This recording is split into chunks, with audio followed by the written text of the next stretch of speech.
So at Levetas, we like to say that we help good companies solve hard problems. We help companies thrive in the future of business. We do that through implementation of artificial intelligence. So we have the people, the product, and the process to help companies leverage the power of AI to drive their business forward. We do that for HSBC, Florida Power and Light, Royal Caribbean, and some of the other world's biggest clients. And then we're focusing a lot of our time these days on computer vision, which is how brands can collect, analyze, and act on their visual data, things like images and video. We have a patented platform called Recon that helps us do that for our clients better, faster, cheaper, and more safely. One other purpose that we have a dual purpose. One is to keep our clients happy. The other is to be happy ourselves. So we take a big emphasis on making sure that our team is happy and that we're delivering great work to great clients. Yeah, AI is here. We're going to continue to see a lot of impact to our day-to-day lives, I think, around virtual assistants.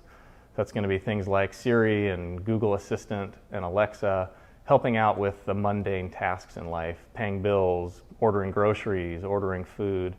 And the neat thing about that is it'll allow us to spend a lot more time with our friends and family and experiencing life.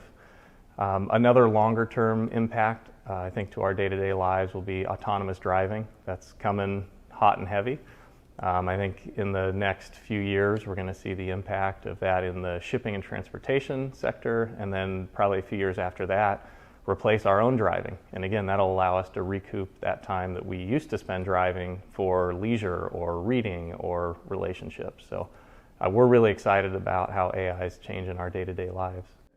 Global Entrepreneurship Week and events like it are great from a couple different perspectives. They're great for the entrepreneur who needs to make connections, who needs to level up, who needs to be challenged. It's just a great source of information and collaboration. I think it's also great for the community. People around this community and wherever the events take place can see the technology, jobs, and innovation that's taking place right in their own backyard. A lot of times people don't realize that. So I think it's good for both the entrepreneur and the community.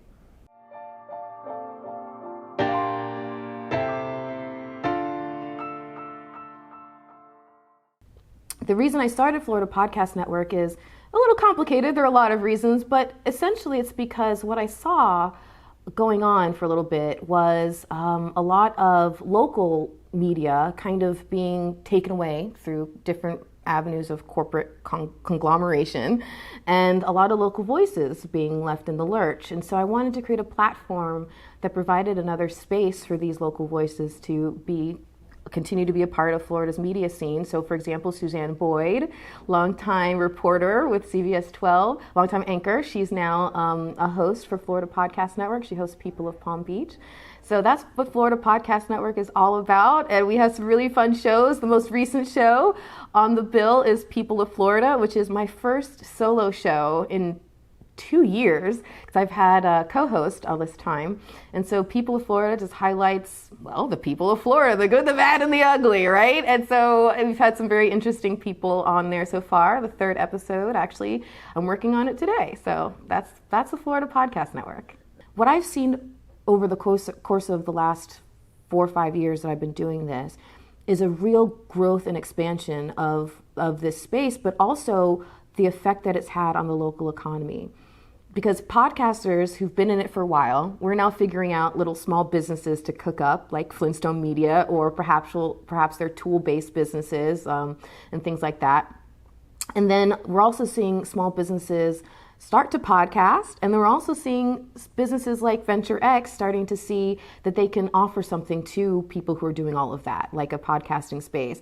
We're seeing more podcasting studios pop up. In fact, I just had a meeting yesterday with 2 potential partners to build an entire podcast production space in the local to Delray Beach. So there's a lot going on, but we're just scratching the surface.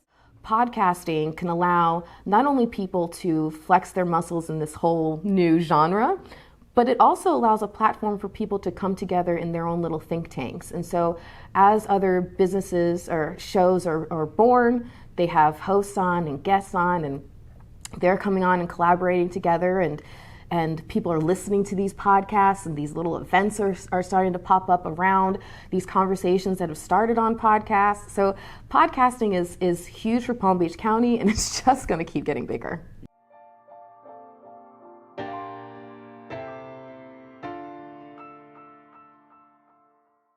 Why is it important for the community, Palm Beach County in particular?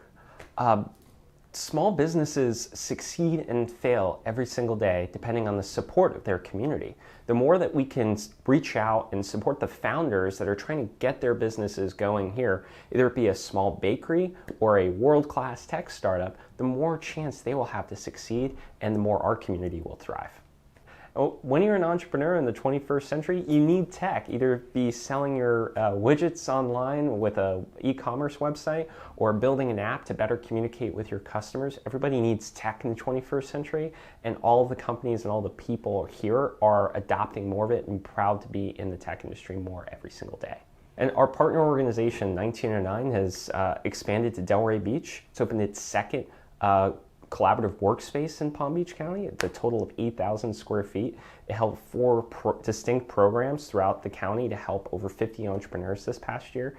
And more than ever before, we have a support system for people here that have an idea today to help launch that business into tomorrow. Yeah, so we had an idea that at the end of our accelerator programs, we would do some sort of pitch competition. And as an entrepreneur myself, my experience with traditional pitch competitions was that usually everyone left feeling a little bit down, and it really didn't celebrate the founders, didn't include the community. You know, it tended to be the same thing over and over again. So we wanted to do something different and really shake it up. And so that's where the concept for this event came from, which was instead of doing the traditional business pitch where you're sitting in a theater and it's fairly quiet and boring, that we really wanted to have more of a party and, again, celebrate innovation, celebrate talent. So we're creating a more South by Southwest style concept where it is more about learning and discovery. We're gonna have music, we're gonna have beer, we're gonna have food, and you're gonna be able to hear pitches from these up and coming entrepreneurs in the area.